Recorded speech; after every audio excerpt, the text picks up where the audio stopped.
Hello YouTube, this is an update on my 28 gallon nano cube LED. The cycle is done. 10 days. I know, you may think, what? 10 days. 10 days to get the cycle done. The cleanup crew survived. A very noob beginner mistake that I made. Adding the cleanup crew a little bit too early. I did add this emerald crab after the water parameters were in a range where he could survive. Everybody else did good. I got my two turbo snails. I don't know if you can see him in there, but he's in there. He's got the purple coralline algae on him, so he blends in real good with the rock. My Nacerius snail up here. The other one is, oh, there he is. He's over there on the pump. So everything went well on this. No problems, no serious issues. One thing that I might say is that when you get an emerald crab, and I don't know if this is true for all of them, but I have caught this guy twice now trying to eat my snails. So I don't know if it's because there's not enough bubble algae going on in the tank, and I don't have any fish that I'm feeding as of yet, so that's interesting right there. See that, guys? See him moving? That is a hitchhiker. And honestly, I don't know what it is. I mean, it's some kind of snail or something, I think, but it doesn't have a shell. I mean, I don't know. I'll have to do some research.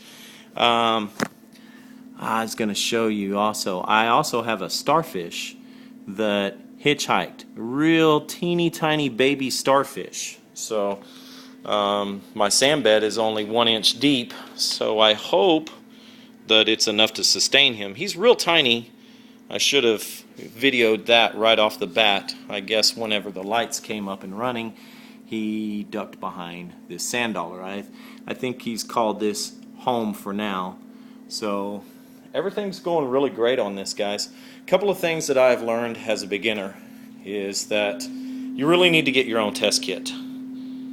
This right here is to test your salinity, and as you can see, my levels are a little bit low. You want your levels right in this black region right here, and mine's like 1.022. I need it at 1.024, so it's not that far off as far as salinity is concerned.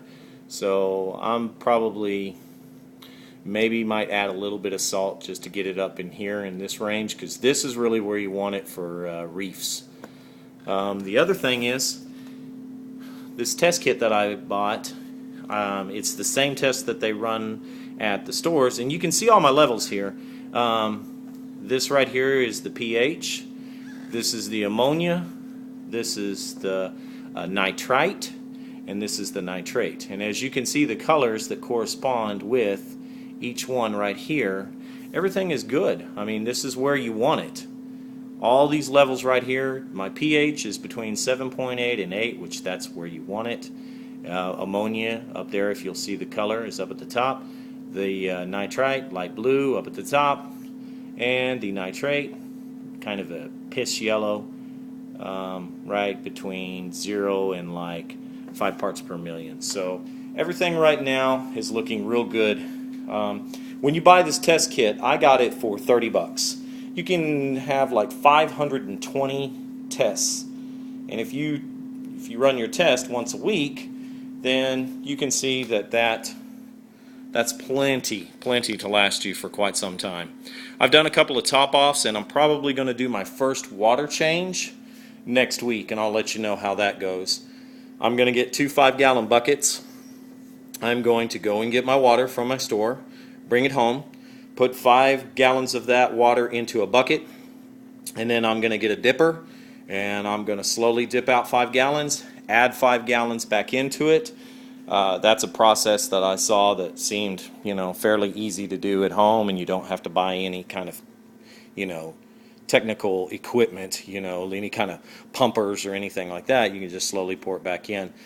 Now, I'm going to give you guys a heads up, those that may be watching this. I agree with this is a 28-gallon cube. There are some fish that absolutely have no business in this cube. I am going to put a hippo tang in here. Hang on before you start saying, you idiot, tangs don't belong in there. I did a little bit of research. I'm going to get a baby hippo. So he's going to be about an inch to an inch and a half long. I'm going to keep him in my tank for about 2 years. That's about what you can do on tangs, guys. Everybody wants, you know, the Nemo fish in there. You know, they want their clowns and they want the tang in there. And really, I agree. There are some people, like I watched this one kid's video, he has a huge hippo tang in there. And I mean, you can tell the thing looks stressed out, and it doesn't look happy in the tank. The one that I'm going to get is, I mean, seriously, an inch long. So I'm trying to keep very aware of what I can actually put in this tank. I think total on this, guys, as far as the load of fish, I'm going to have a clown, but I'm going to get like one of them really fancy clowns. Again, I'm a beginner, so forgive me, but I've seen a couple out there that are, there's several different species of clowns, and the one that I'm looking at is like a $150 one. It doesn't look like your typical clown. It's really sweet looking. So I'm going to put the hippo, the clown, and probably a mandarin, a tank-raised mandarin in there. The rainbow one, and that's probably going to be it, and a fire shrimp, and I'm going to be done, and the rest is going to be coral. So I believe that's it right there, guys. You can see he's kind of nibbling. Oh, this guy can see me. That's crazy. Like, I'll walk around the tank and he'll stop and look at me, which is kind of creepy to think that they can see us like you can see them. So anyways, so I actually have my first subscriber. Thank you, whoever you are. If you have any suggestions, man, I'm more than willing to hear advice, suggestions. If you see anything with the tank, let me talk about something here real quick. I've done some research on the sand bed. Now, number one, my sand bed is only 1 inch deep because I really didn't want a deep, crazy sand bed on this thing. I did a little bit of research, and everybody seemed to agree that you could be perfectly fine with a 1 inch bed. I mean, there are people out there that actually have no sand bed. You know, they go with the bare bottom. Now, I started doing research on dead zones in sand beds and people that turn their sand beds. It seems kind of like a 50-50 split. There's those that turn their sand beds on a regular basis. There's those that never touch their sand beds. I'm gonna go with the latter. I'm gonna leave my sand bed alone. It's only 1 inch deep, and I have enough cleanup crews running through it that, I mean, you can see the trail lines where these guys are running through, and they're cleaning it out. So they're doing a nice job of keeping up with it. But this tank is ready, guys. This tank is ready. Next time you see this update, hopefully I'll have the frags. I'm probably going to place one up at the top here, and probably a couple of through here, and maybe one right there on that rock right there. I think I'm going to keep these back wall rocks clear for now of coral. I'm kind of a minimalist. I want to have a nice looking tank, but not a cluttered tank. You know what I mean? I mean, there's some of these reef tanks that you look at, and my God, it looks like there's absolutely no room for anything in the tank. I don't really want to go down that road. So, man, everything is really, really going great, with the exception of my little crab right here who's trying to eat some of my snails. If anybody has any advice on that, like what I might do, I think what'll happen, honestly, guys, is once I get fish in here and I start dumping fish food in here and I start feeding my coral, like that oyster feast and stuff like that, I think there's going to be enough start falling down to the bottom that he'll stop going after the snails, because I think he's hungry. Hopefully he's not starving. I mean, he seems to be doing pretty good. Have you ever tried to film a video without saying Try it. It's difficult.